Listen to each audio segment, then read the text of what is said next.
Depois eu apresento o meu cronograma de pesquisa. Em quanto tempo eu vou desenvolver cada etapa da minha pesquisa. Quando eu finalizo, eu apresento o quê? Eu apresento meus elementos pós-textuais, que são materiais complementares que têm por finalidade o quê? Documentar ou melhor esclarecer o nosso texto. E aí, nos elementos pós-textuais, só as referências são obrigatórias. Quando eu penso na elaboração das minhas referências, eu tenho que seguir a norma 6023 da ABNT. Índice, anexo, apêndice, glossário são todos elementos opcionais, que eu vou colocar se eu achar necessário, se eu achar que vai ficar melhor documentado o meu trabalho. Mas isso aí vai depender do desenvolvimento que eu estiver traçando. Então, sempre que eu estiver desenvolvendo um projeto de pesquisa, esse projeto ele precisa seguir a norma específica da ABNT e apresentar todos os elementos que são obrigatórios no seu desenvolvimento para que o meu projeto seja o quê? Seja um projeto coerente, um projeto coeso, objetivo, que de fato parta dos princípios da ciência para o seu desenvolvimento.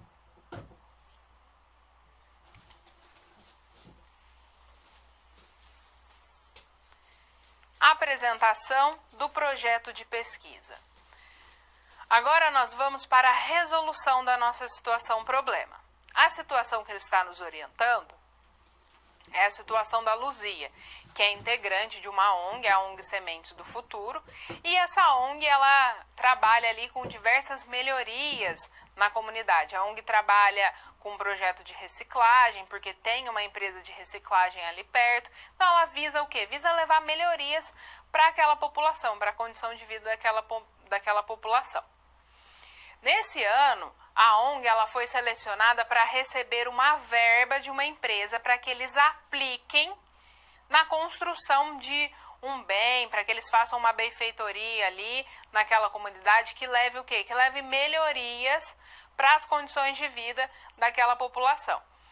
O único, porém, é que não podia ser um bem que é de responsabilidade do Estado. Então, a Luzia se reuniu com o pessoal da ONG, decidiram escrever o projeto ali com base no método científico e estavam pensando na abordagem teórica mais adequada a ser utilizada. Então, acompanhe no quadro. A Luzia ela está definindo o seu projeto de pesquisa, mas ela ainda tem que responder. Quais serão os critérios adotados para definir a forma como a pesquisa será realizada?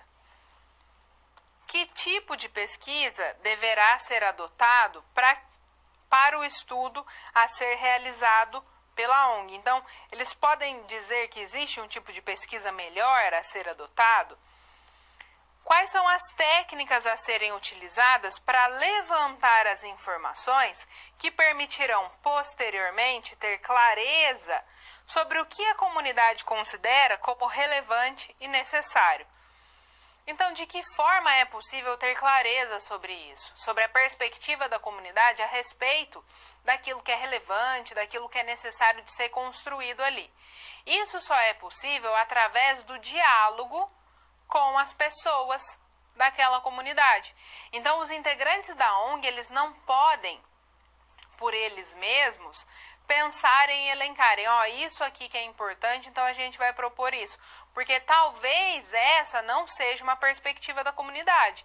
Então, eles precisam o quê? Eles precisam ir a campo, precisam conversar com as pessoas para então compreenderem. Olha, de repente eles elencam que a construção de uma quadra poliesportiva é importante, porque isso pode levar para que as crianças, os adolescentes desenvolvam uma atividade, não fiquem nas ruas, posteriormente possam pensar até no desenvolvimento de uma profissão e vai trazer uma área de lazer para a comunidade. Mas isso eles só vão saber se eles forem a campo conversar com essas pessoas.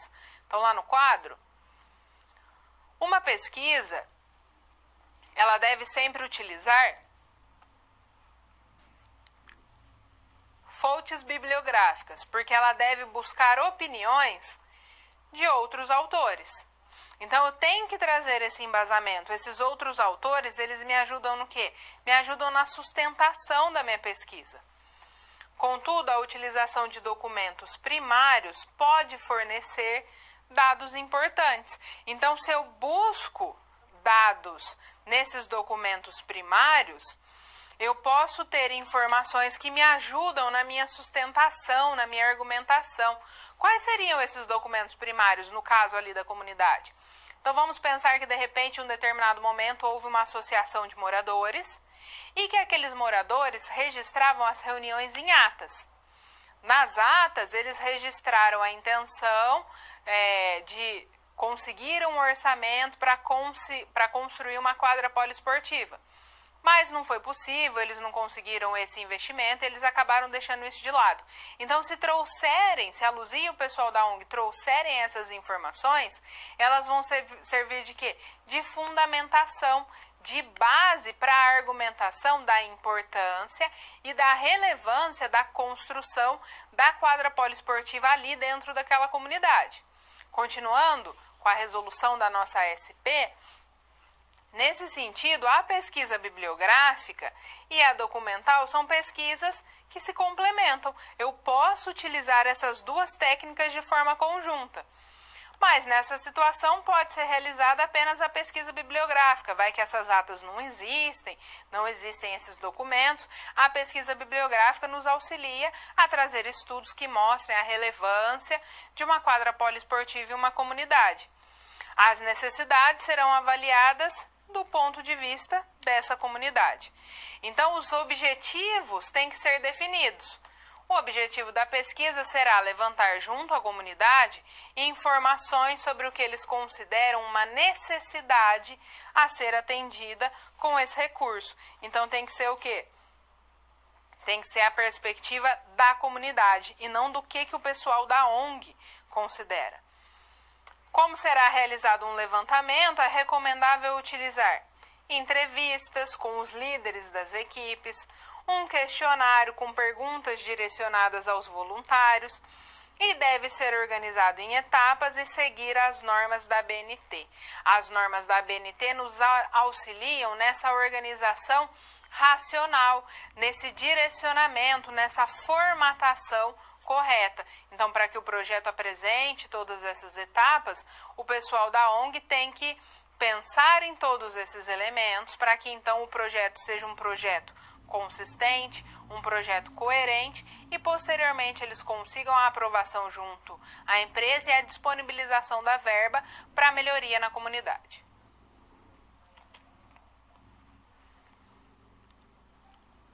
Agora vamos para a nossa interação, é o momento que você envia suas dúvidas, que você participa. E fica aí para você a seguinte questão. Cite o exemplo de um tema que pode ser desenvolvido em um projeto de pesquisa, seus possíveis problemas e as suas hipóteses. Envie as suas contribuições e nós voltamos daqui a pouco.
Pessoal, estamos de volta e antes eu quero fazer uma correção. Eu disse para vocês que a capa do projeto de pesquisa ela é um elemento obrigatório, mas ela não é um elemento obrigatório.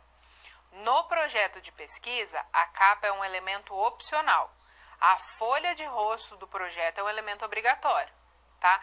Então, quando você for elaborar o projeto, você precisa acessar a norma para que você não se confunda na sua elaboração. Nós temos uma pergunta do Polo de Londrina que diz qual é a diferença entre elaborar um projeto de pesquisa e partir diretamente para a elaboração da pesquisa. O projeto, ele nos ajuda no direcionamento. Se a gente vai direto para a pesquisa, pode ser que a gente se perca no desenvolvimento dessa pesquisa.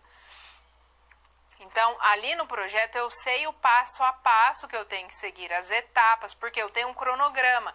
Então, eu sei que eu tenho que ter meu levantamento bibliográfico, porque ele dá a minha sustentação. Eu preciso definir, por exemplo, se eu vou coletar dados com sujeitos, eu preciso ir atrás do local que vai oportunizar essa coleta de dados. Então, o projeto ele é um documento que ele nos ajuda a prever erros e evitar os erros no desenvolvimento dessa pesquisa, tá? Agora, pensando a respeito da nossa proposta, né? Vamos pensar num tema de pesquisa, num problema e numa hipótese. Então, vamos pensar que queremos estudar a motivação do professor para o exercício da carreira docente em um ano de pandemia. Esse é meu tema. Qual que é meu problema de pesquisa? Qual que é a resposta, aliás, qual é a pergunta que eu quero responder com a minha pesquisa? Como está a motivação desse professor para o exercício da docência em determinado ano? E qual que é a minha hipótese? O que eu acho que eu vou encontrar com o desenvolvimento da minha pesquisa? A minha hipótese é que o professor estará desmotivado para o desenvolvimento da sua profissão. Ou a minha hipótese é que o professor estará motivado. Então, a hipótese é o que eu acho que eu vou encontrar com o desenvolvimento da minha pesquisa, tá bom? Então, agora vamos para o nosso recapitulando.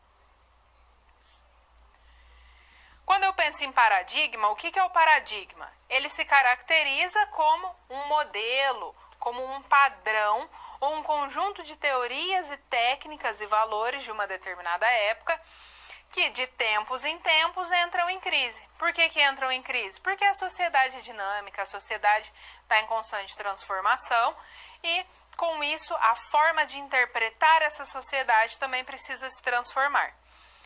Existem diferentes formas de abordagem para o mesmo fenômeno.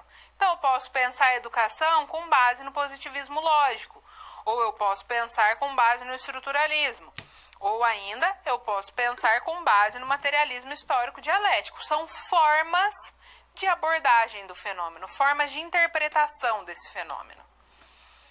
A pesquisa qualitativa e a quantitativa, elas não são pesquisas opostas, elas se complementam. Elas, quando desenvolvidas de forma conjunta, podem me ajudar a pensar o meu objeto. O projeto de pesquisa é um documento que é elaborado para nortear, para direcionar o nosso trabalho de investigação. Para isso, eu preciso sempre seguir as normas da ABNT para a formatação e para a apresentação do meu projeto. Para que fique o quê? Uma formatação e uma apresentação correta, com base na norma estabelecida. Então, o meu leitor consiga ter acesso a um projeto que, de fato, parte o quê? Dos preceitos científicos, tá bom? Esses são os conceitos que nós precisamos relembrar, que precisamos recordar. Agora chegamos ao final da nossa aula. Foi um prazer trabalhar com você. Nós nos encontramos semana que vem. Um grande abraço e até mais.